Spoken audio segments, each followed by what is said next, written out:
Ora, já tem 59 pessoas, certo? Eu queria dizer às pessoas que aqui estão que eu estou muito feliz com o nosso primeiro webinar, né, realizado aqui pela SAEC, em apoio da nossa cooperativa, do Hospital do Sertão Central, no qual o Lucas trabalha muito lá, e também pela SBA, uma vez que a SBA disponibilizou essa sala do Zoom para nós, né? E ficamos muito felizes. Oi, o Renato Labanca está aí? Hermano? Oi. E ficamos muito felizes, né, com toda essa garra e esse empenho do Germano na procura dos nomes, na confirmação. Então, a nossa diretoria está muito feliz com esse novo início, né? E espero que os meninos, o restante da diretoria, logo, logo está entrando. A gente só consegue ser o que é, porque nós trabalhamos junto e pensando na sociedade. Embora tenha um esforço de um ou de outro, mas sempre tem a parcela do colega. Certo? Então, Germano, eu vou deixar você com as honras para apresentar o Lucas, e parabéns. Muito obrigado, Félix. Bom, vou começar do começo aqui. Esse webinar ele surgiu a partir de uma conversa com o Eduardo Vidal, que é diretor da Copanest, e perguntou se a gente não podia estar atuando, né? No meio de tantos webinars, a gente ficou em dúvida, titubeamos sobre fazer ou não, no sentido de que já tinha tanta informação, mas eu, ano passado, tive a oportunidade de dar alguns plantões em UTIs Covid, e depois de 10, 11 anos sem pisar numa UTI, vi algumas dificuldades, né? E quando a gente pensou no programa, a gente pensou num programa que trouxesse pontos que a gente, anestesista, no nosso dia a dia, tinha dificuldade ao retornar no ambiente de UTI, né? Vocês podem ver que isso é bem claro nas aulas, né? E quando a gente começou a elencar as pessoas para dar aula, um dos primeiros nomes que veio à minha cabeça foi um dos residentes que me deu mais trabalho do ponto de vista científico, né? É um cara que me desafiava e eu ficava, do ponto de vista científico mesmo, assim, ele duvidava de uma coisa, a gente ia lá e debatia, e sempre num nível de evidência muito bom e muito engrandecedor, né? E o Lucas, então, foi nosso residente, hoje, assim, tanto trabalha na anestesia quanto na terapia intensiva, ele gosta do desafio do paciente com Covid, com as diversas facetas que esse tipo de paciente traz, e ele aceitou o desafio de dar a primeira aula desse conjunto de webinar, do MBNAC, que hoje a gente vai falar de assincronias ventilatórias e de reposição volêmica no paciente com Covid. Especificamente esse tema de assincronias ventilatórias, por que a gente não vai falar de ventilação mecânica? Porque tem realmente muitas outras aulas, mas essa questão da assincronia, junto com a questão dos relaxantes musculares, de condutas que acabam postergando uma saída de ventilação do paciente. Então, a ideia dessa primeira aula é justamente dar um norte para a gente, que a gente não faz desmame de ventilação, a gente esteja acostumado a fazer interrupção de ventilação mecânica. E aí o Lucas veio para dar uma luz, um norte, e que vai facilitar, sem sombra de dúvidas, até o nosso manejo de pacientes de cirurgias, às vezes, mais demoradas, com mais difícil intubação. Então, o Lucas é anestesista lá no Hospital Regional do Sertão Central, ele também participa de um grupo de assistência, ele voltou a participar, né, de um grupo de assistência de medicina intensiva, foi nosso residente no HGF e formado em medicina pela OS em 2008. Então, Lucas, fica com a palavra, né, fique bem à vontade, e quem quiser levantar a mão e fazer alguma pergunta, a gente vai passando para o Lucas de acordo com as dúvidas. Boa noite e boa aula, Lucas. Obrigado. Todos me escutam? O áudio está muito bom, viu? Bem, pessoal, quando eu fui convidado para essa aula, eu fui sugerir alguns temas para serem debatidos sobre Covid-19, um dos primeiros que me veio à mente foi o tema de sincronias ventilatórias. Nós vivemos um período onde diariamente aparecem novidades sobre Covid, aparecem terapias novas que depois são desacreditadas por novos ensaios clínicos randomizados e controlados. Viemos com o advento da cloroquina, da ivermectina, do tocilizumab, ou seja, todo dia muda alguma coisa. O que não muda é o básico, O que não muda é o feijão com arroz. E acreditem, tratar paciente com COVID é muito mais feijão com arroz do que todos pensam. E nem sempre o que a gente está acostumado a ver e fazer é o correto. Então, após perceber e ser frequentemente chamado para avaliar pacientes por conta de dificuldade de sedação, paciente brigando com o ventilador, e em relação à importância da ventilação protetora no paciente com COVID, eu decidi falar sobre um tema que me apaixona bastante, que é o tema assincronias ventilatórias, ok? A ventilação mecânica, obviamente, é altamente prevalente em ambiente de UTI, e a única finalidade do ventilador é o reduzir o trabalho respiratório. A gente tem que se tornar ciente de que o ventilador não pode ser um dispositivo que aumente o trabalho respiratório. Ele sempre tem que ser reduzir, desonerar a musculatura respiratória. A título de curiosidade, quando um paciente em respiração espontânea, rígido, em repouso, ele demanda, pela sua musculatura respiratória, em torno de 2% do consumo corporal total de oxigênio. Um paciente dispneico ou brigando com o ventilador, esse consumo corporal de oxigênio, a porcentagem de consumo corporal pode atingir até 50% do consumo corporal total.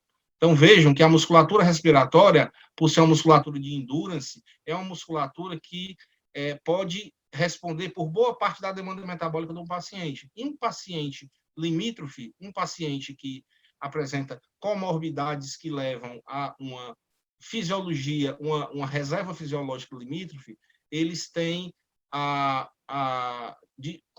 no distúrbio respiratório como uma causa frequente de descompensação. Qual é o objetivo em relação à sincronia paciente-ventilador? Nós temos que acoplar o esforço do paciente, ou seja, a contração muscular tem que ser acoplada ao disparo. O fluxo, a contração diafragmática e a pressão negativa, ela tem que ser proporcional ao fluxo de volume. Pode ocorrer, no caso, em pacientes que não apresentam um fluxo adequado de inspiratório, pode acontecer o que chamamos de fome de ar. Ou o acoplamento entre a interrupção da contração muscular e a ciclagem do aparelho. Ou seja, o aparelho tem que disparar, de acordo com a vontade do paciente, o aparelho tem que fornecer fluxo ventilatório de acordo com a demanda do paciente, e o aparelho tem que terminar o ciclo respiratório de acordo com o paciente. Isso, muitas vezes, é um desafio equalizar toda essa equação. E a dissincronia é definida como um desacoplamento entre qualquer um desses fatores, e pode se manifestar pode ter desde manifestações sutis, muitas vezes o paciente está sedado e apresenta um disparo ineficaz, desde nesses pacientes com franca dissincronia, com extrema agitação. Não preciso dizer que dissincronia é uma causa evitável, corrigível de agitação em paciente de UTI. E a incidência ela pode variar de 10% a 80%. Por quê? Por que essa variação tão ampla? Porque ocorrem muitos estudos com variados desenhos que mostram diferentes prevalências. Acreditem, todo plantão que eu vou de UTI, que eu recebo o plantão, tem 2, 3 pacientes dissincrônicos, sempre. E isso em equipes que são assistidas por fisioterapeutas. Nós, com o tempo, fazendo um adendo, gente, nós delegamos a tarefa de saber ventilar nossos pacientes aos fisioterapeutas. Só que essa delegação de poderes não pode significar delegação de conhecimento. A gente tem que se informar e aprender a ventilar e não delegar isso totalmente para outro profissional. A prerrogativa maior é nossa. Então, fatores, por exemplo, que estão associados à ocorrência de sincronias. A indicação da ventilação mecânica, existem determinadas indicações que estão predispostas a maior dissincronias, como politrauma, por exemplo, SARA. Gravidade da insuficiência respiratória, quanto mais grave a insuficiência respiratória, mais predisposto o paciente está a fazer dissincronias. Modos ventilatórios, existem modos ventilatórios que estão extremamente associados à dissincronia, como o modo VCV. Ajuste dos parâmetros. Gente, um ventilador mal ajustado é terrível para o paciente. É impossível sincronizar com toda a sedação do mundo, a não ser que você bloqueie o paciente, um ventilador mal configurado. E, obviamente, o nível de determinados níveis de sedação estão mais ou menos associados às dissincronias. Lembrar que não necessariamente um paciente mais sedado é um paciente menos dissincrônico. Esse trabalho do Dr. Laurent Brochard mostra que nessa pequena monitorização que ele fez, mostrou que, durante o período de monitorização, que foi de 30 minutos, 10% dos pacientes dele apresentaram índice de assincronia alto. Então, veja como é uma entidade prevalente, e ele só monitorizou 30 minutos. Fatores de risco. Quais são os fatores mais associados às dissincronias? Pacientes com maior gravidade clínica e fases precoces de ventilação mecânica estão mais associados às dissincronias. Sepse, acidose, hipercapnia, dor, ansiedade ou febre estão muito associados a dissincronias. Muitas vezes, gente, uma dobra de lençol embaixo do paciente pode desencadear dor e levar um paciente à dissincronia. Em pacientes muito instáveis, muitas vezes a sedanalgesia é necessária. Lembrar que você tem que sedar, descobrir a causa da instabilidade e depois nada impede que você retire a sedação. Mas naquele momento você precisa fazer uma sedanalgesia mais potente para obter rapidamente a dissincronia, a sincronia paciente-ventilador, se você não está conseguindo determinar a causa. Vou contar uma história que aconteceu comigo. Eu estava de plantão numa UTI respiratória e fui chamado para para avaliar um paciente que estava extremamente desconfortável no ventilador. Esse paciente já estava saturando 70 com FO2 de 100%. Detalhe, ele estava ventilando em pressão de suporte, com FO2 de 40, estava tocando desmame para ser estubado. Subitamente apresentou esse quadro. Qual foi minha conduta? Sedei o paciente, analgesiei, não foi suficiente, urarizei. Após essas drogas que eu fiz e o paciente se entregou à ventilação, eu calculei a mecânica e descobri que a resistência do paciente, a resistência de vias aéreas do paciente era altíssima, em torno de 80. A minha primeira hipótese diagnóstica foi rolha, tendo em vista que ele não tinha cililo. Então, eu prossegui a troca de tubo, mesmo sob protesto da fisioterapia, que relatou que o paciente tinha sido exaustivamente aspirado. Resultado, era uma rolha. Reintubei o paciente voltou, ficou, obviamente, sedado e bloqueado, e passou o efeito das medicações, eu fui abordado novamente. Doutor, passe o bloqueador para ele continuar sedado e bloqueado. Eu disse, não. Por que eu vou bloquear e sedar novamente? Se a causa da descompensação foi descoberta, a causa da dissincronia. Então, vejam que muitas vezes essa pausa, esse tempo estratégico para se tomar a decisão é muito importante. O diagnóstico de base tem papel relevante, né?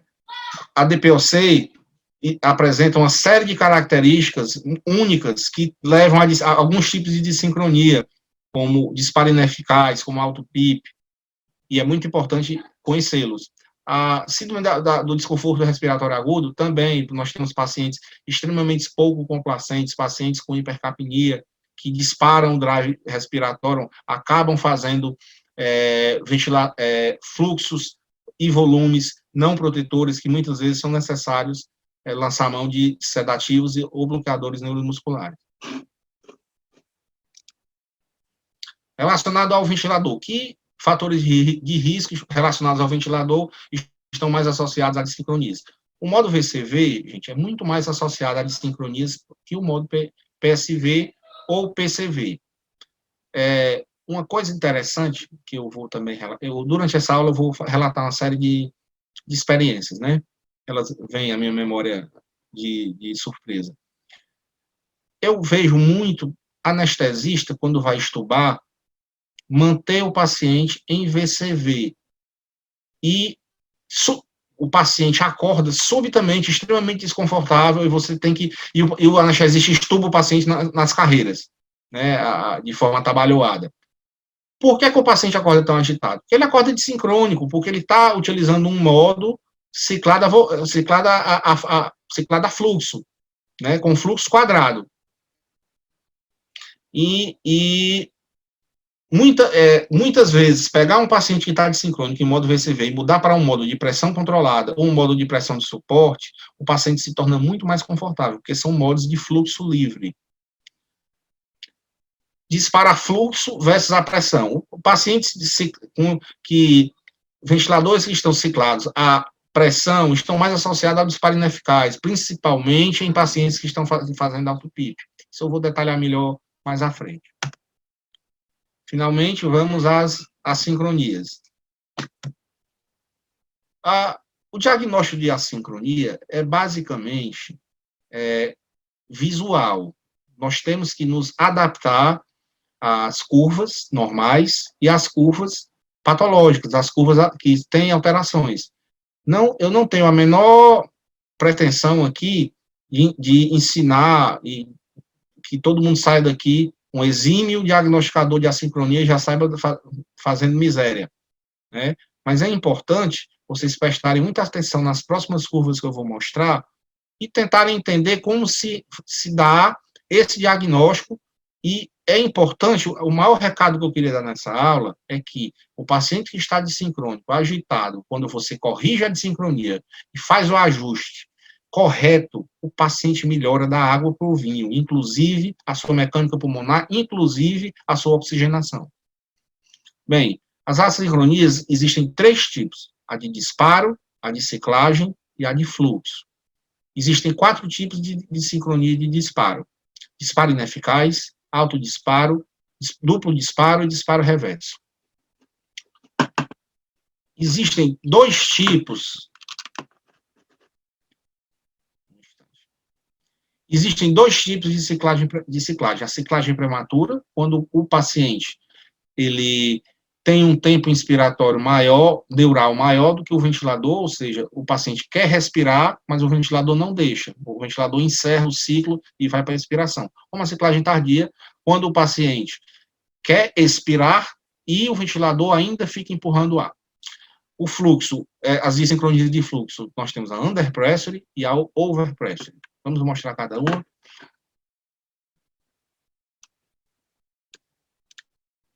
Bem, quais são as assincronias de disparo? São chamadas assim por resultarem no problema no disparo ou na inicialização do ciclo respiratório por parte do ventilador, em resposta ao esforço muscular do paciente. Significa que o ventilador não reconhece a contração muscular de forma a disparar o ciclo respiratório. Inclusive, existem modos ventilatórios hoje, como NAVA, por exemplo, que monitoram a contração diafragmática diretamente. Existem modos que utilizam pressão esofágica. Então, os modos hoje mais novos, eles buscam, de forma ativa, reduzir o disparo ineficaz. Mas vamos falar sobre o que nós temos, né? O que é que leva a disparo ineficaz? O paciente pode ter disparo ineficaz quando ele tem fraqueza muscular, pacientes curarizados, por exemplo, pacientes com miopatias secundárias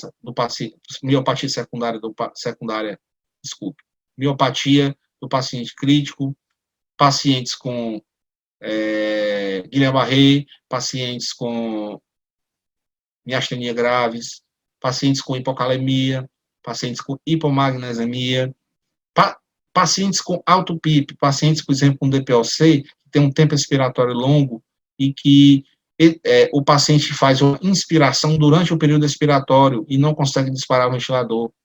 Como é que a gente detecta um disparo ineficaz? é fundamental observar o paciente.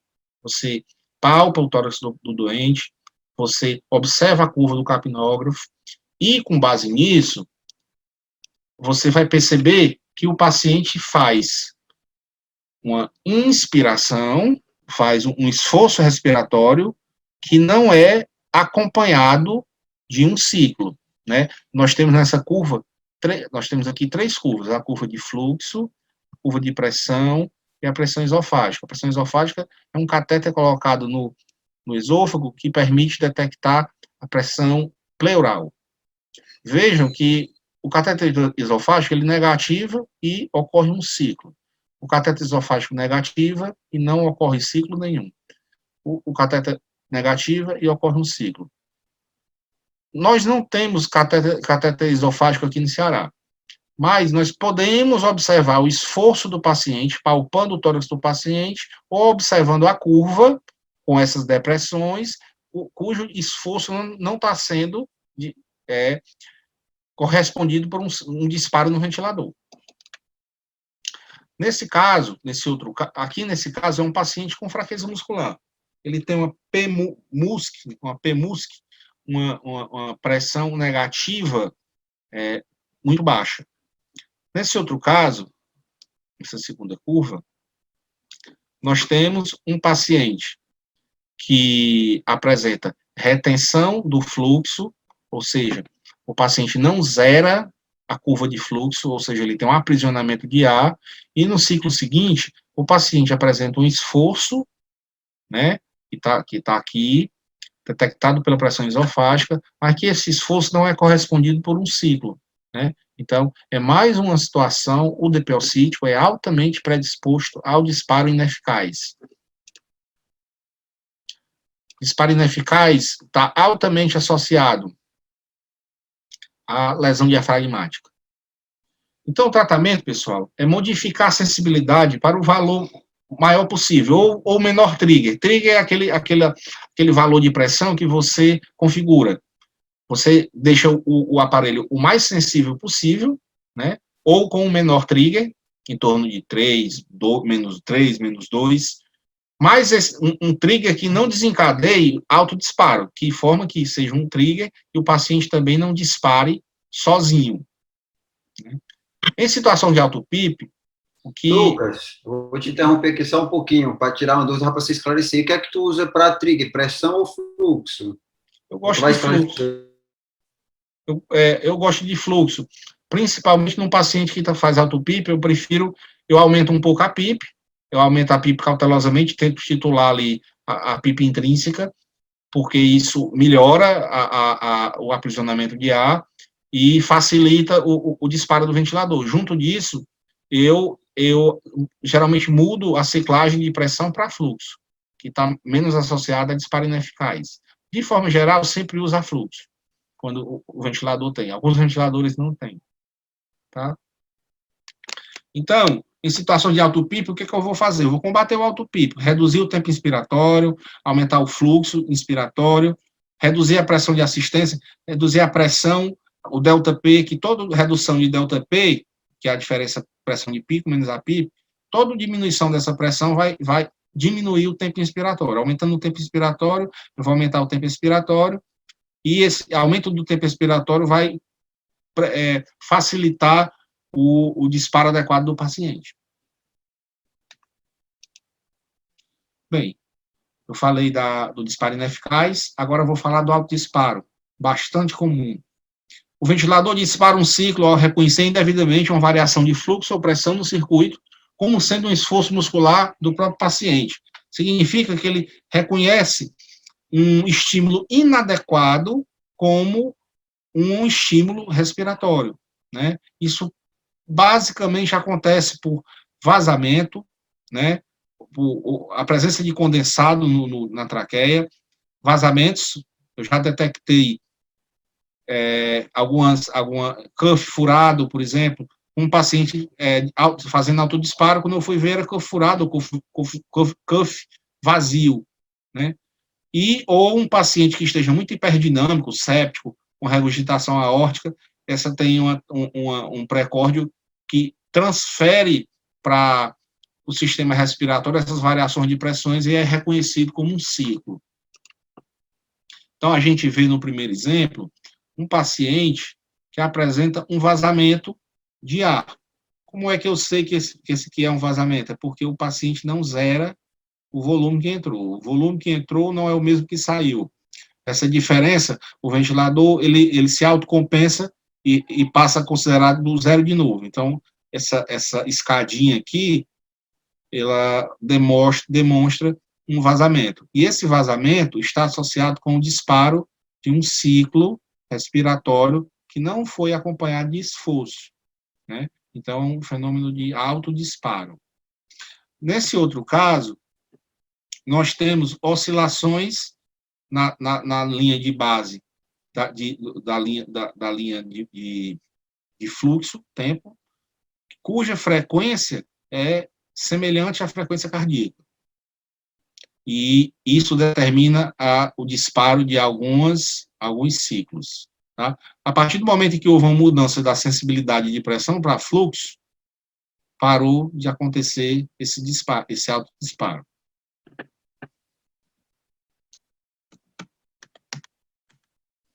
Tratamento. O tratamento, basicamente, é corrigir a causa, né? Se o cacho estiver furado, por exemplo, você não vai conseguir, de jeito nenhum,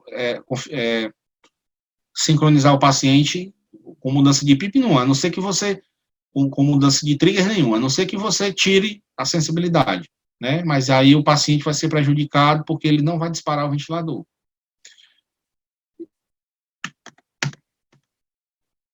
Correção de fugas e a retirada de líquidos condensados na traqueia. Esses líquidos, eles transmitem a pressão no sistema para o sistema respiratório, levando essas oscilações e possível disparo. Isso é importantíssimo, pessoal. Falar do duplo disparo, fundamental, altamente danoso, altamente prejudicial.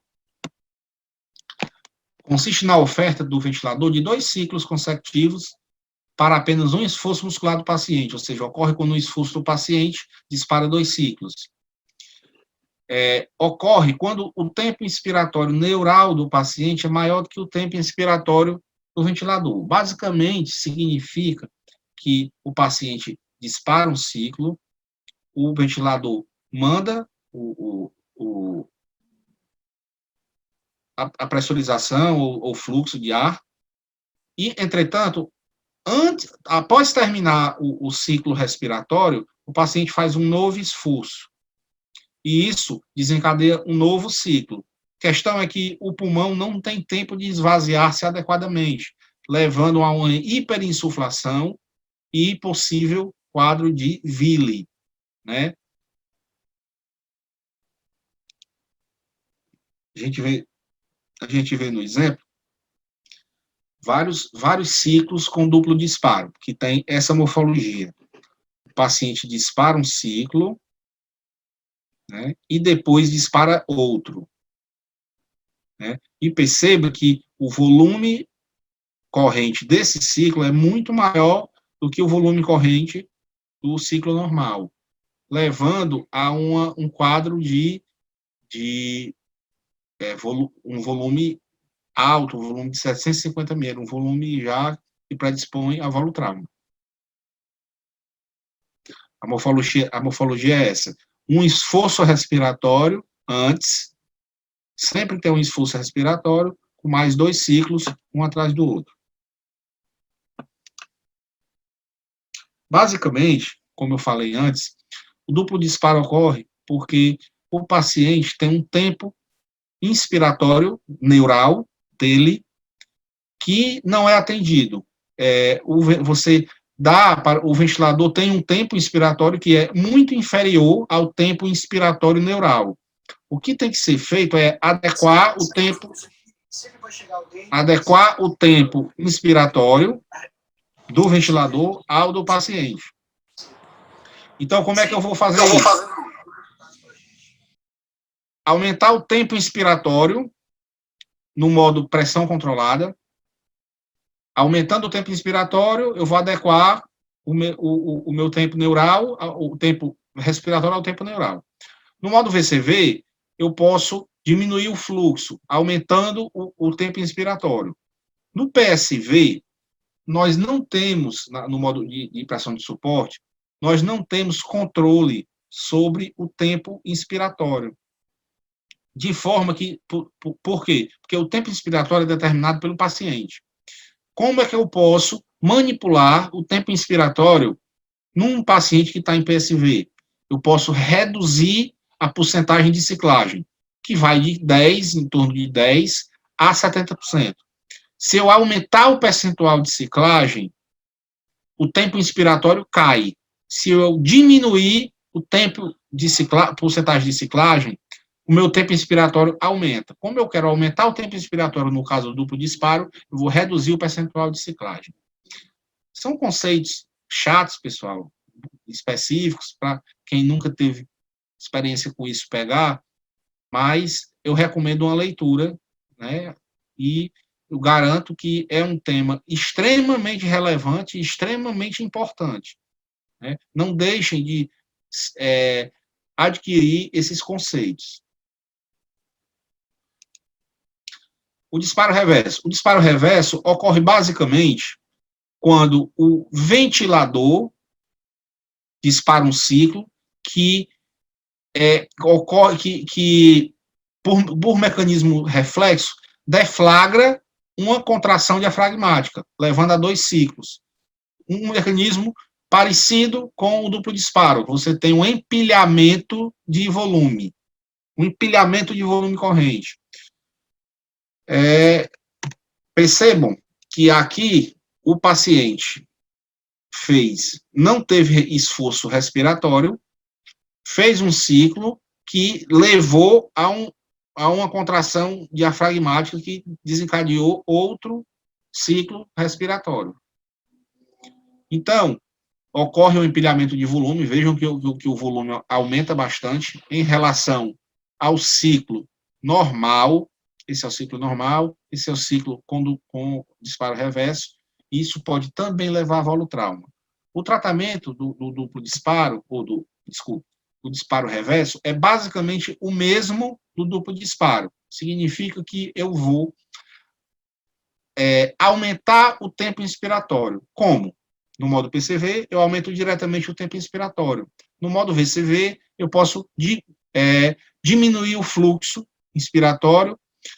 E no PSV, reduzir o percentual de ciclagem no modo PSV, que eu vou estar aumentando o tempo inspiratório.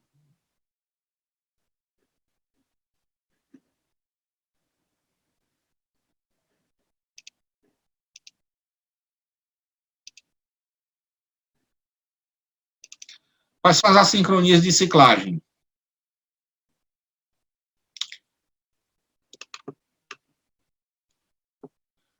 As assincronias de ciclagem são basicamente causadas por conta de uma dissincronia entre o momento em que o ventilador termina o ciclo inspiratório e o paciente.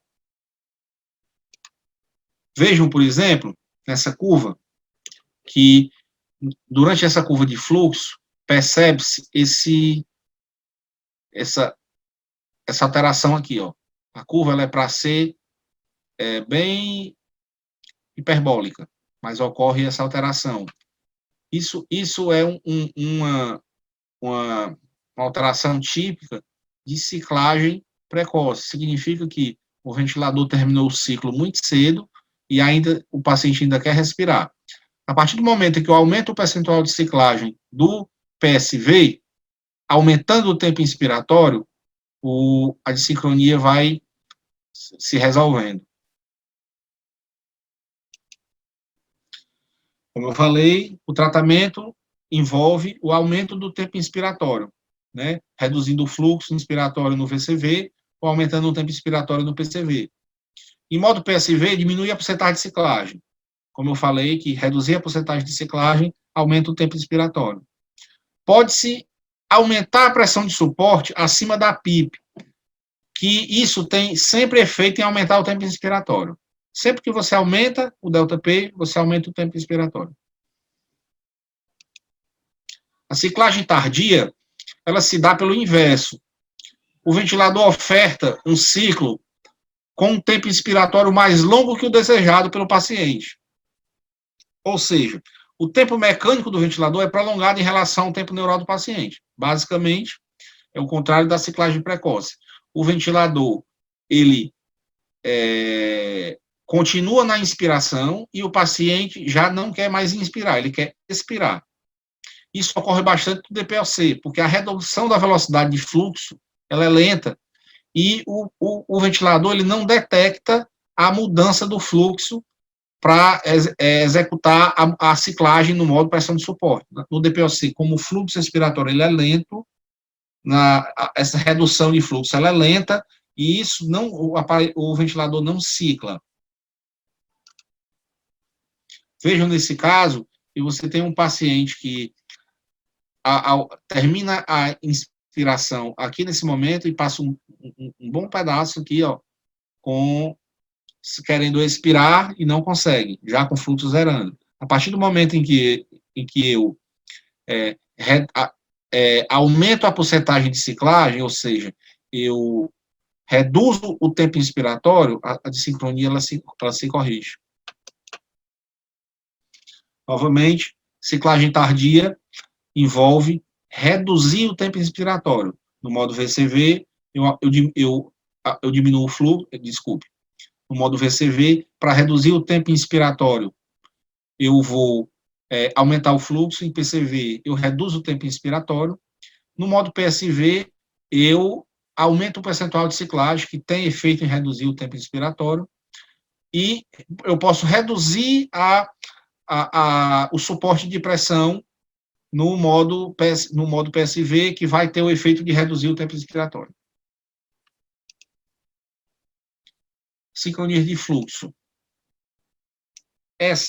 Ela é muito frequente. Esse paciente com a rolha que eu falei, por exemplo, ele fez uma sincronia de fluxo.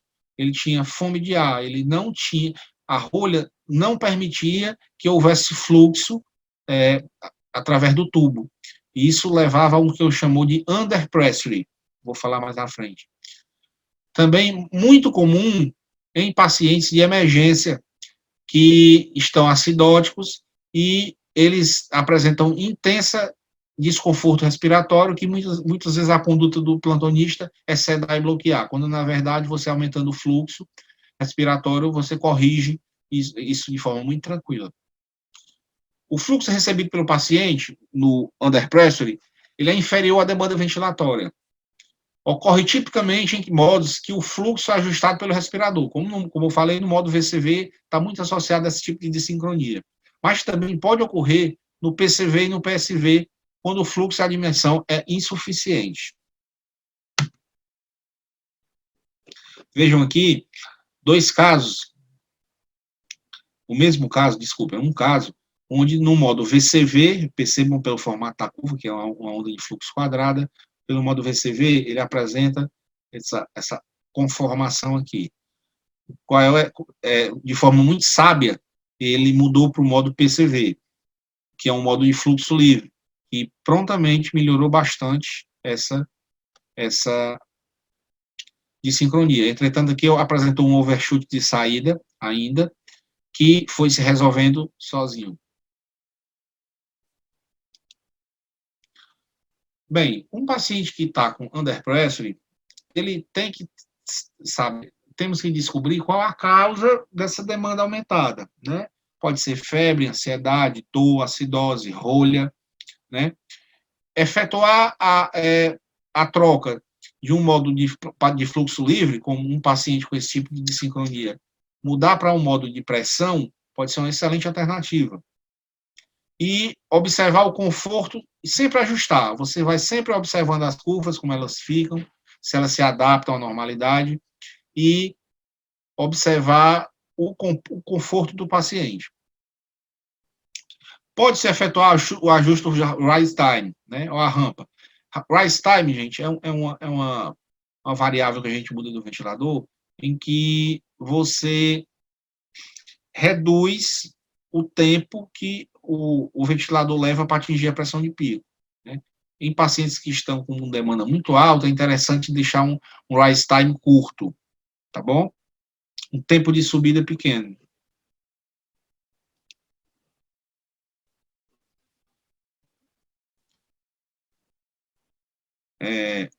O overpressuring. Overpressuring ocorre pela oferta exagerada de fluxo inspiratório. Em alguns casos, uma pressurização excessiva pode ocorrer, caracterizando um overshoot de entrada de fluxo dos modos PCV ou PSV. Basicamente, o overpressuring é essa alteraçãozinha aqui que vocês estão vendo na curva de pressão. Quando você tem um fluxo exagerado, né, na inspiração, ela altera dessa forma a curva de pressão, né? Isso aí também pode levar a algum desconforto. Essa aqui eu acredito seja bem menos comum, eu vejo pouco. Tratamento é redução do fluxo inspiratório no modo VCV.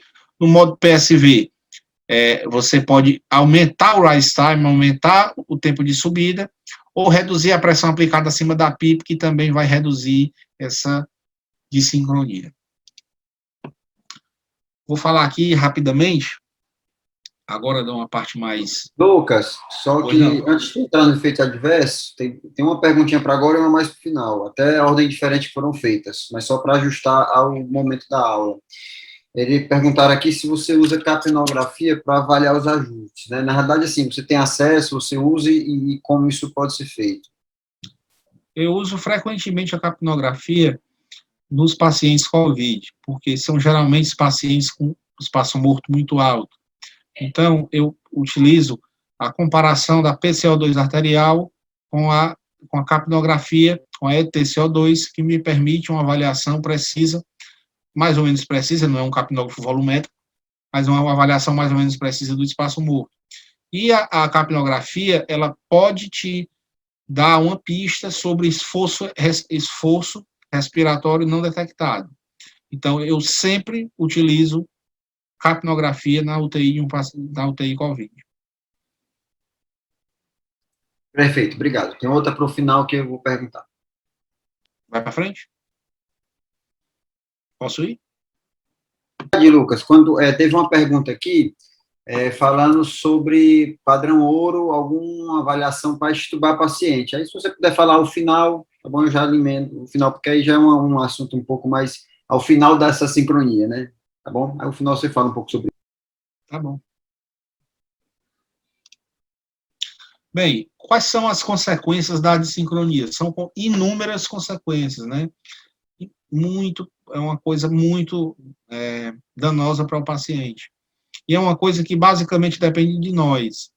Nós não podemos nos permitir não saber de sincronia.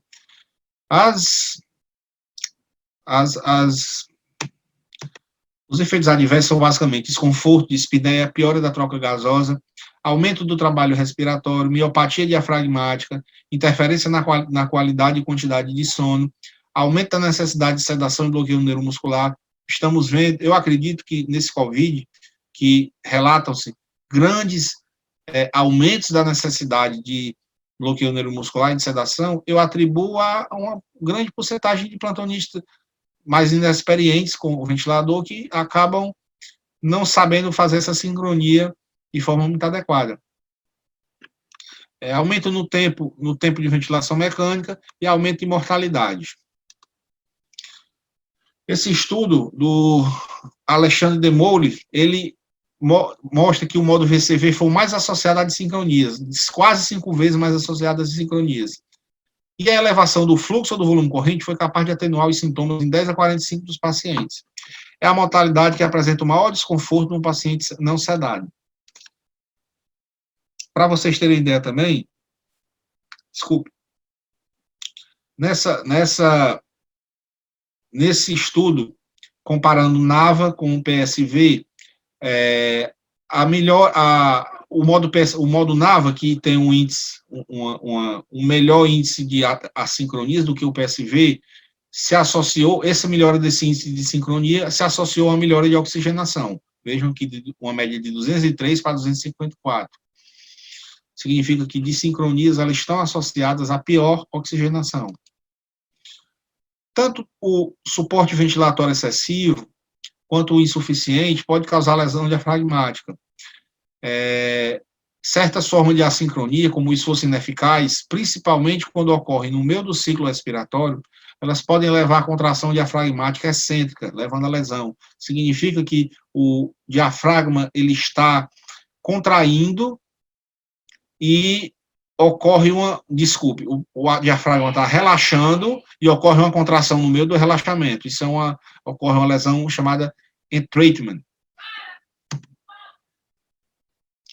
Em relação às necessidades de sedação, eu trouxe alguns artigos que falam o seguinte: vários estudos mostram uma associação entre sedação profunda e maior incidência de assincronia. Significa, gente, que a gente sedar um paciente não significa que ele não vai ficar assincrônico, né? E pacientes submetidos a PSV durante sedação profunda com propofol, durante o período de vigília, apresentaram aumento na quantidade de sincronias, né? 21 versus 6%, redução no drive respiratório, piora da troca gasosa e redução do volume corrente. Então, vejam que muitas vezes sedar não significa que a coisa vai melhorar. Isso aí é um ledo engano. Trouxe mais alguns artigos mostrando que a sedação profunda é considerada um fator preditivo para a ocorrência de assincronia do tipo esforço ineficaz, né? E a escolha do fármaco, ela influencia na questão da dissincronia. Um estudo mostrou, por exemplo, que o Precedex é quase 5 vezes menos associado à dissincronia que o propofol. E aumentar o nível de sedação, aumentar a sedação para o paciente não brigar, parece ser uma estratégia muito pouco efetiva, muitas vezes danosa, né? Ajustes ventilatórios, como mudança do tempo ou do modo inspiratório, foram muito mais eficazes na redução de assincronia do que o aumento da dose de sedação. Muitas vezes não é uma estratégia inteligente. Então, quando o paciente está com assincronia, você só pode pensar em alterar ou instituir uma sedação mais profunda após tentar corrigir os parâmetros do ventilador. A não ser numa emergência. Em relação ao tempo de VM e mortalidade, houve um trabalho, esse trabalho foi bastante comentado, foi bastante inovador, Louis Blanc. Eles investigaram,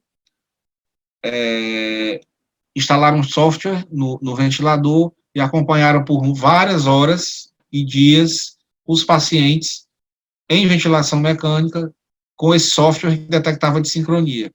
Desse total de 50 pacientes que permaneceram em ventilação mecânica por mais de 24 horas, aqueles com índice de assincronia maior do que 10% apresentaram a tendência de permanecer mais tempo do que aqueles com índice de assincronia menos de 10. Significa uma diferença de 16 versus 6 dias. E a mortalidade de UTI em pacientes com índice de assincronia mais de 10 foi muito superior. A mortalidade do grupo assincrônico foi 67% versus 14%, assim como a mortalidade hospitalar, 67 vezes 23%. Vejam que números significativos.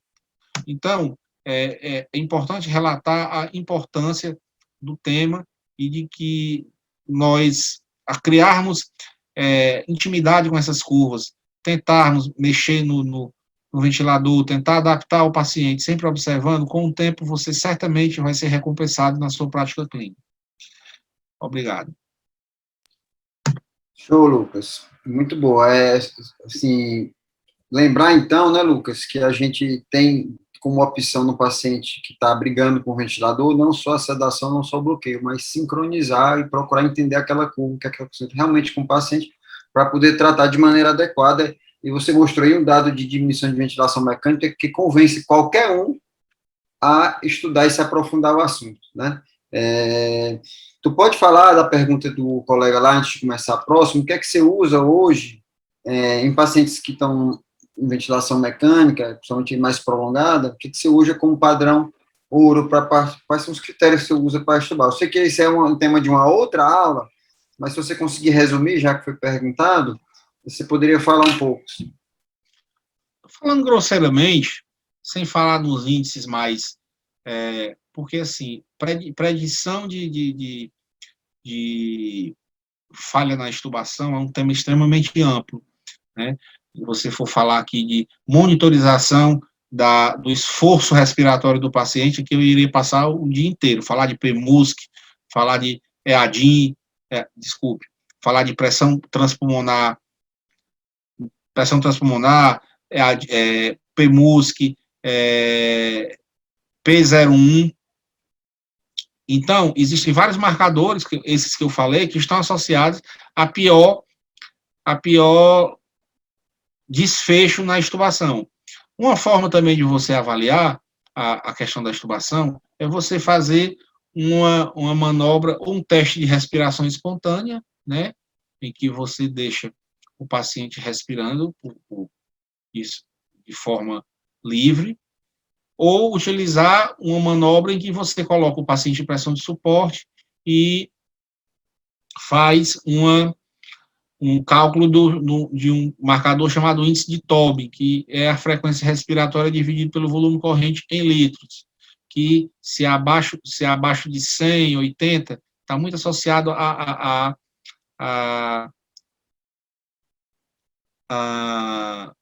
sucesso na extubação. É fundamental você fornecer todas as condições ideais de extubação. Um fator extremamente implicado em sucesso de extubação é a higiene do sono.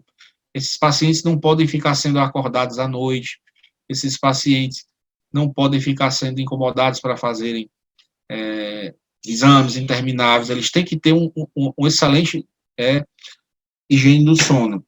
Uma outra coisa também a ser considerada é evitar o uso de drogas miotóxicas, evitar bloqueio neuromuscular de longa duração, evitar aminoglicosídeo, um balanço hidroeletrolítico adequado,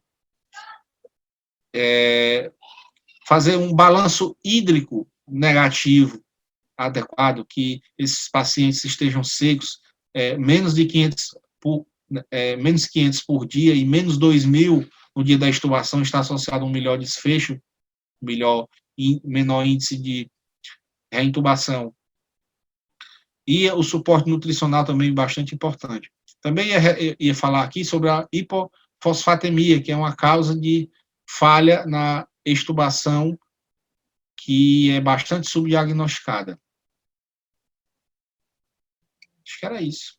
Ótimo, Lucas. Pessoal, vamos dar seguimento, então, ao segundo tema que foi pedido para o Lucas falar, que é sobre hidratação do paciente COVID. Isso aí foi um tema que ele fez questão de falar pela importância do tema e muitas vezes, subvalorização que a gente dá a esse tema, né? Faz de qualquer jeito e acaba que você tem um desfecho, pode precipitar um desfecho pior no paciente quando você não faz de uma maneira adequada. Então, Lucas, te passar a palavra.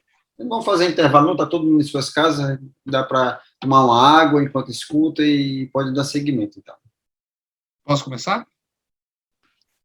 Pode ficar à vontade, pode começar, está com a palavra. Bem, pessoal, eu tive uma escolha de Sofia para fazer essa aula, porque me veio a vontade de fazer uma aula com 30 artigos falando pra caramba, ou fazer uma aula mais prática. Bem, eu acredito que o nosso objetivo seja mostrar um protocolo, basicamente, e eu vou tentar aqui chamar atenção para alguns pontos e querer passar algumas armadilhas que façam que evitem que vocês caiam em determinadas armadilhas que eu já caí muitas vezes, tá?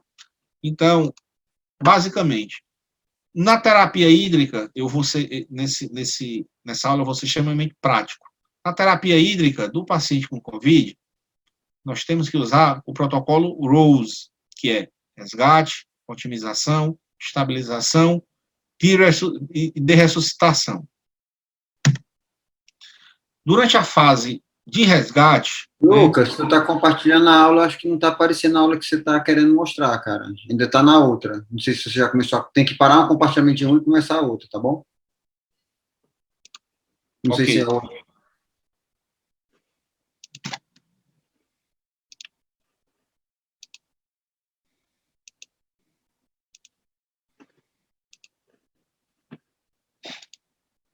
Pronto? Perfeito. Ótimo. Só botar na Então, apresentação, só. É isso. Valeu. então, pessoal, essa abordagem sistemática deve ser instituída. O paciente chega no hospital, nós temos que entrar na fase de resgate. Na fase de resgate, nós temos como PAM-alvo uma pressão de 60 a 65. Esses alvos houve um estudo chamado CEPSPAN, que debateu sobre os alvos de menor ou maior nível de pressão, né? Uma pressão de 80 estaria associada a maior arritmias, mas apresenta melhor desfecho renal. Mas essa é a nossa pressão, a pressão arterial alvo. Como todo choque séptico, presumidamente séptico, nós estamos falando de COVID, mas o COVID pode ter infartado, o COVID pode ter uma embolia maciça. Então, é muito importante um bom diagnóstico. E diagnosticar a desidratação, acredito que seja uma tarefa cada vez mais difícil para os médicos, porque a gente, o pessoal não sabe mais detectar desidratação. Quais são os sinais, gente, de desidratação, os sinais clínicos? Turgor diminuído, enchimento capilar ruim, de desidratação, turgor diminuído, mucosas secas, sede, hipotensão postural. Tá? Nós vamos ter que fazer alíquotas de 250 ml até um volume de 20 ml por quilo de peso, sendo que cada alíquota dessa você pode reavaliar, né? E associar a noradrenalina simultaneamente com a reposição volêmica, ou seja, você tem que rapidamente obter esse nível alvo de pressão. Fase de resgate. Ao se atingir a dose de noradrenalina, de 0,5 micrograma quilo minuto, recomenda-se associar uma segunda droga, que pode ser a adrena ou vaso. Quando você opta pela vaso, substituir por adrenalina se ocorrer alargamento do gap de CO2 acima de 8. Significa o quê? Quando o gap de CO2 está acima de 8, você pode ter uma situação de baixo débito. Uma situação de baixo débito. E o gap de CO2, ele vê exatamente isso, situação de hipofluxo. A vasopressina, ela deve ser evitada em caso de evidência de disfunção miocárdica. Também tem que se preocupar com questão de isquemia digital e isquemia mesentérica. Acesso venoso e linha arterial. Lembrando, pessoal, que quando se atinge esse número cabalístico de noradrenalina de 0,5 micrograma quilo minuto, você tem que executar um algoritmo diagnóstico para descartar algumas causas fatais e com tratamento específico.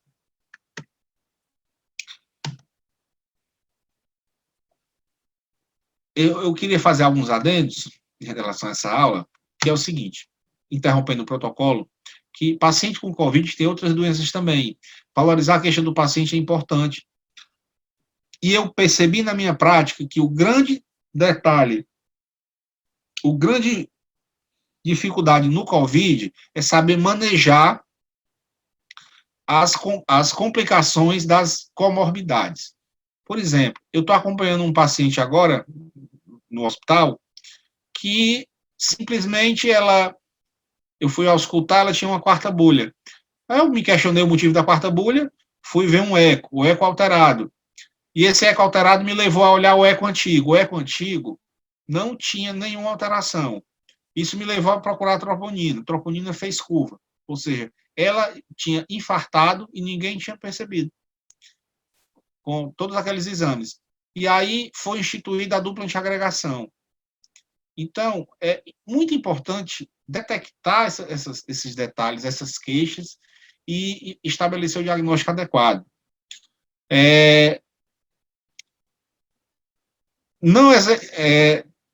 Uma coisa que eu ia falar também é que nem todo paciente com padrão de vidro fosco ele tem COVID, tampouco toda dispneia é COVID, né?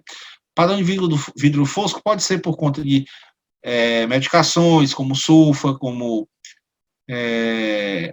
bleomicina, pode ser causado por micoses pulmonares, edema pulmonar cardiogênico. Então, muita coisa pode dar vidro fusco. Era basicamente esse o recado que eu queria dar. E o adendo 2, já que eu estou falando de reanimação volêmica, é a seguinte: sempre ficar atentos à turgência jugular. Um paciente hipovolêmico com turgência jugular é algo um pouco estranho, né? A presença de instabilidade hemodinâmica com turgência, ela deve ser acompanhada da avaliação de diagnóstico diferencial de causas obstrutivas e cardiogênicas. Sempre que pegar um paciente muito instável, que utiliza altas doses de NOR, pesquisar hipertensão pulmonar, pneumotórax hipertensivo, que hipertensão pulmonar, eu vou falar um pouco mais à frente. Caso o pneumotórax hipertensivo, ele apresenta uma alteração na ausculta, com timpanismo, abolição da ausculta, e o tamponamento pericárdico, ele costuma ocorrer com um ECG de baixa voltagem, com alternância da amplitude do QRS. O infarto de VD costuma dar infra nas paredes inferiores e supra nas precordiais direitas, né? Asma grave, alto PIP, geralmente ocorre com sibilos, com um tórax em tonel. E, inclusive, eu ia falar uma coisa interessante. Pacientes com asma grave que sofrem PCR, às vezes podem sofrer parada cardíaca por conta de alto PIP. O paciente é hiperinsuflado e acaba ocorrendo um aprisionamento de ar no tórax. E esses pacientes, quando sofrem parada cardíaca, são reanimados e são hiperventilados pela equipe de reanimação e não voltam. E aí o médico desiste de reanimar e, após o médico desistir de reanimar, por conta da resolução do aprisionamento de ar e a expiração, o paciente volta. Isso é chamado de síndrome de Lázaro. Então, o tratamento da causa de base deve ser priorizado em detrimento da expansão volêmica intempestiva. Então, a gente deve fazer expansão, mas deve sempre observar o paciente. Aqui, no caso de um alto PIP, onde a expiração não ocorre de forma completa. Bem, falando um pouco da hipertensão pulmonar no caso do COVID, que é algo extremamente comum. Existem alguns fatores de risco que estão associados a aumento da incidência de hipertensão pulmonar, como a hipercapnia, uma relação de índice de oxigenação abaixo de 120, uma grande porcentagem do tórax acometido. Então, é muito comum a gente lidar com hipertensão pulmonar. Então, o que é que eu vou fazer, o que é que eu vou procurar frente a essa necessidade de expansão, mas o que é que eu tenho que fazer para não deixar de diagnosticar uma hipertensão pulmonar grave? Alguns achados são muito importantes, muito comuns, inclusive. Se você procurar, você acha. E quais são esses sinais? A segunda bula hiperfonética. Quando você ausculta um paciente que não tem alteração na ausculta, quando você ausculta a base, quando você ausculta o ápice, o TUM da primeira bulha é mais alto que o TA da segunda bulha. Quando você ausculta um paciente com hipertensão pulmonar, o TUM da primeira bulha, ele tem uma tonalidade ele tem uma intensidade mais baixa que a da segunda bulha. Então, em vez de TUM-TA, seria TUM-TA, entende? O desdobramento fixo da segunda bulha ocorre por um atraso no fechamento da cúspide pulmonar. Então, geralmente, quando você ausculta um paciente normal, ele tem o TUM, tá? E quando inspira, ele desdobra a segunda bulha. Ocorre que é TUM-tá, TUM-trá, TUM-tá, TUM-trá.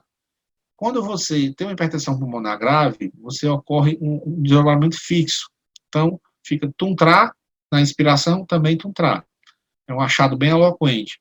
Existe o sopro de regurgitação tricúspide, que é um sopro em borda canal esquerda baixa. que aumenta com a inspiração, né? O ictus de VD também é bastante comum, é um impulso apical em borda external esquerda baixa. Esse é o ictus de VD. E no ECG você pode perceber um bloqueio de ramo direito, um S1, T3, Q3, desvio de eixo, taquiarritmias ou um strain de VD. Aqui, nesse caso, nós vemos um ECG bastante clássico de S1, T3, Q3, né? Aqui, nós vemos o strain de ventrículo direito. São sinais que tem que me deixar alerta para hipertensão pulmonar. E hipertensão pulmonar em COVID, de forma aguda, sempre pensar em embolia pulmonar maciça. Ou seja, sempre que houver sinais de hipertensão pulmonar, esse diagnóstico deve ser considerado. Por que é que eu estou falando de embolia pulmonar aqui? Porque é algo que muda completamente a estratégia hídrica e é algo extremamente comum na COVID. Pensar também em embolia pulmonar quando há piora súbita do quadro, taquiarritmias e hipóxia súbita. A trombólise ela deve ser fortemente considerada se houver instabilidade hemodinâmica, né? Uma vez eu peguei um paciente no HGF, que ele se incorporou lá na recepção, foi trazido para a sala de parada, em que eu era plantonista, e rapidamente entrou em colapso hemodinâmico e PCR.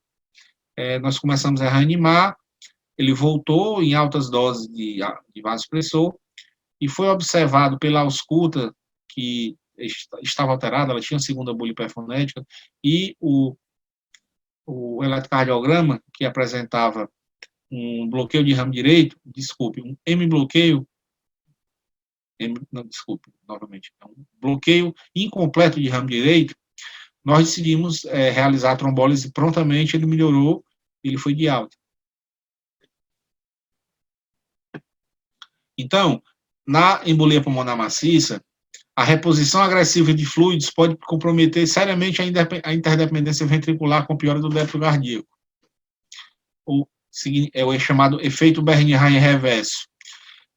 Por conta de um aumento de uma reposição hídrica muito agressiva, ela pode desviar o septo interventricular para a esquerda, causando uma disfunção ventricular diastólica esquerda, com edema pulmonar e redução do débito cardíaco esquerdo.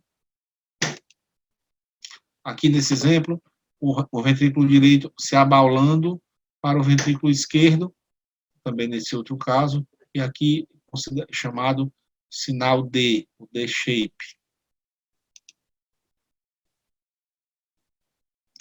Na embolia pulmonar maciça, o tratamento se baseia na correção dos fatores de piora, como o combate à hipóxia, à hipercapnia, à acidose, à dor e às arritmias, inclusive com cardioversão de taquicardias supraventriculares.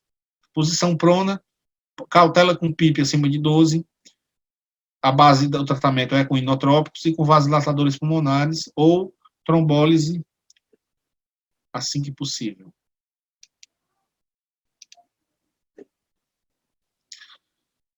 A fase de otimização, passamos à fase de resgate, né?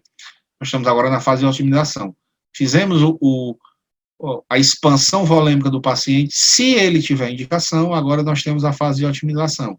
Avalia-se a perfusão, com um tempo de enchimento capilar menor do que 3 segundos, e avaliar a lactatemia. Com isso, também, você vai avaliar o gradiente veno-arterial de PCO2, né, o gap de CO2, e a saturação venosa central de oxigênio, como forma de guiar essa terapia hídrica.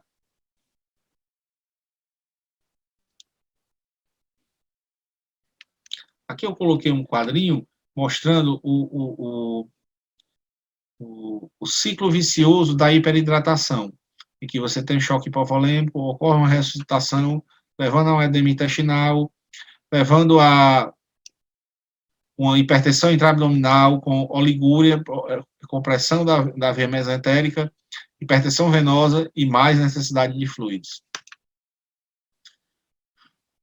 Na fase de otimização, usa-se, além de saturação venosa central, gap de CO2, parâmetros dinâmicos de fluido e responsividade, como tempo de enchimento capilar e ou medição do lactato sérico, sobre medidas estáticas para avaliar a infusão, o benefício da infusão de fluido. Significa que você vai repor volume baseado em algum parâmetro, você não vai fazer empírico. Os parâmetros de fluido de responsividade são variação da pressão de pulso, variação do volume sistólico, o índice de colapsabilidade e distensibilidade da cava e o teste da elevação das pernas. Bem, na avaliação da perfusão, na hipoperfusão, lactato maior do que 2 ou tempo de enchimento capilar alargado, no paciente sob ventilação mecânica, avaliar primeiramente a fluido responsividade para infundir mais fluido, ou seja, você só vai fazer volume se o paciente estiver responsivo. Caso não haja uma fluido responsividade e o paciente ainda necessite uma saturação venosa central baixa, um gap de CO2 alto, ainda precise corrigir esses valores, você vai dar início ao uso de inotrópico, né? E uma dica é que não solicite gaso mais que 2 vezes ao dia em paciente que está estável. Ok? Na presença de disfunção miocárdica, de modo ideal, a gente documenta por ecocardiografia. Persistindo a hipoperfusão após a PAM-alfa ser atingida, recomenda-se o uso da dobutamina. Em paciente com pouco recurso, já que quando você não tem um monitor de débito cardíaco, você pode utilizar o gap de CO2, que é a diferença do PCO2 arterial, do venoso, para caracterizar a disfunção miocárdica. Sugere, nos casos que há necessidade de dobutamina, o uso de ECG e troponina ultrassensível. E o uso de hidrocortisona é recomendado quando o vasopressor persiste a necessidade de vasopressor em até 6 horas. Né? A dose é 200 miligramas por dia. Agora, na fase de estabilização, passamos à otimização, nós vamos para a fase de estabilização. Nessa fase, o grande protagonista é o balanço hídrico, né, que se deve perseguir um balanço hídrico zero, evitar a infusão de soluções que não sejam necessárias, ou mesmo lançar mão de diurético para se perseguir esse balanço hídrico. Se os marcadores de perfusão indicar sinal de hipoperfusão, você retorna para a fase de otimização. E na fase de ressuscitação, após o desmame do vasopressor, o BH deve ser negativo, inclusive utilizando diurético para esse fim. Então, mostrando aqui o resumo, nós temos um desafio hídrico inicial, caso o paciente esteja hipotenso, iniciar a noradrenalina de forma concomitante. Caso o paciente continue com lactato alto e hipoperfusão, ele vai avaliar, vai para a fase de otimização, avaliando fluido e responsividade. Se não for responsivo, associa hidrocortisona, adrenalina ou vasopressina. Se persiste a hipoperfusão, considera a dobutamina. Okay?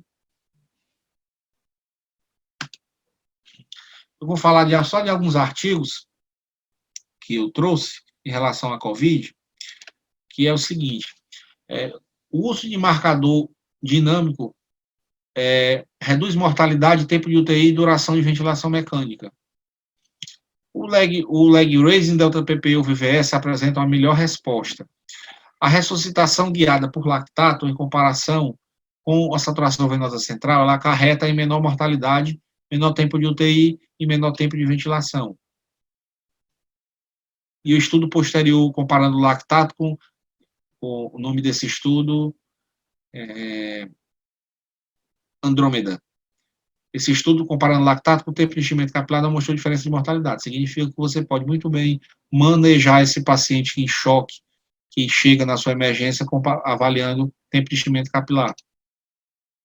Em relação à estratégia conservadora ou liberal, revisão sistemática recente comparou estratégia restritiva versus liberal na ressuscitação inicial de pacientes, não achando diferença na mortalidade. Então, entretanto, todos os desfechos, tirando mortalidade, favoreceram a estratégia conservadora. E em uma meta-análise de 11 RCTs de 2017, que em crianças que submeteram-se à estratégia restritiva, elas tiveram mais dias de livre de ventilador e menor duração de internamento em UTI.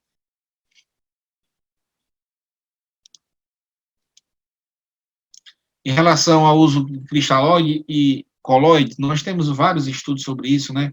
O Albius, o SAFE, o CHEST, o 6S, e, no final das contas, houve uma revisão sistemática com 69 RCTs que comparou colóide versus cristalóide em ambiente UTI, e os desfechos não beneficiaram os colóides.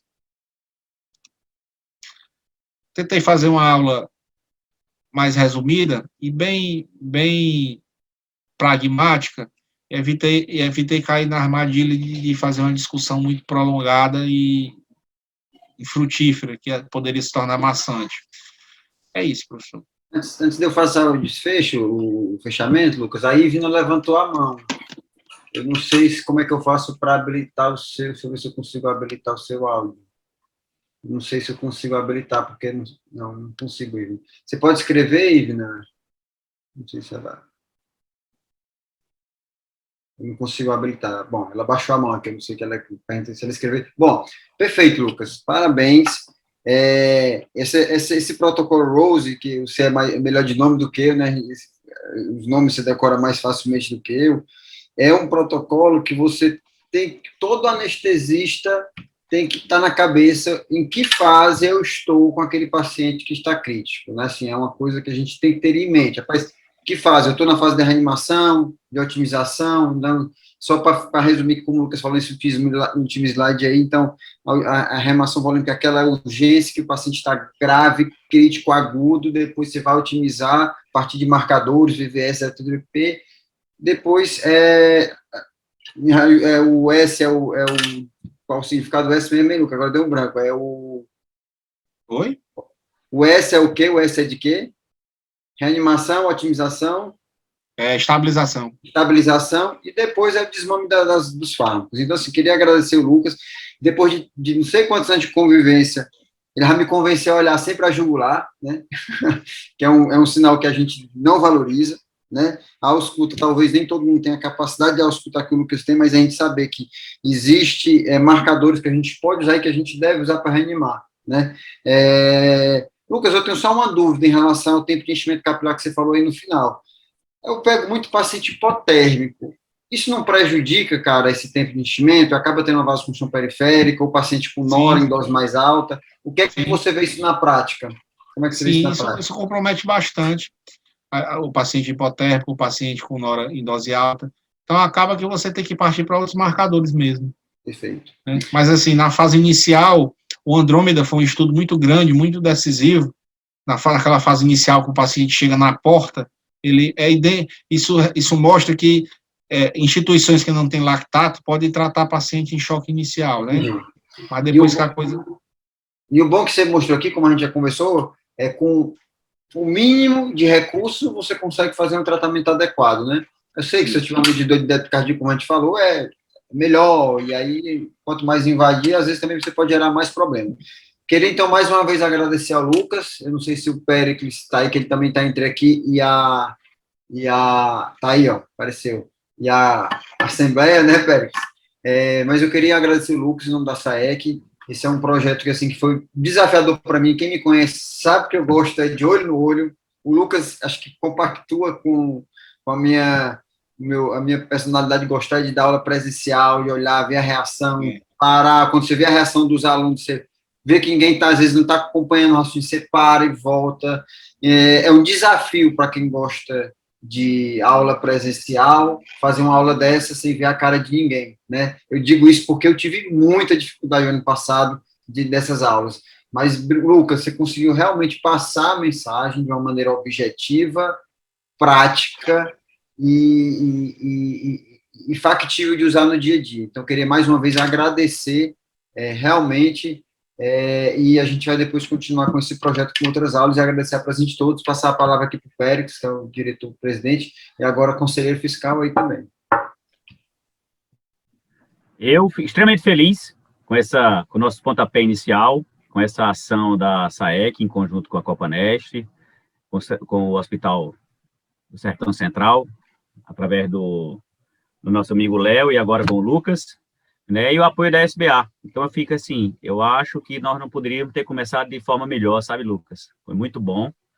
Germano, ele estava meio arredio com essa ideia inicial de webinar, eu entendo, porque ele também, igual a mim, o olho no olho é muito bacana, a gente fica muito mais desenvolto, e assim, feliz com o número de participantes, né, em pleno horário, sabendo que está tendo uma assembleia de uma outra cooperativa e outros webinários, mas a ideia é deixar isso aqui gravado para outros colegas terem assistido, e eu queria agradecer, em nome das pessoas que estão assistindo, em nome da sociedade, saibam, a sociedade estará com vocês sempre, e pode contar com o Lucas, não sendo não fazendo parte, de fato, da nossa diretoria, mas eu entendo e eu percebo que ele está aqui para ajudar, né, através do Germano, enfim, nós vamos estar sempre do lado de vocês. Eu acho que o mais importante é saber que nós estamos navegando e vamos navegar juntos. Não importa qual seja a água, a gente tem que estar junto.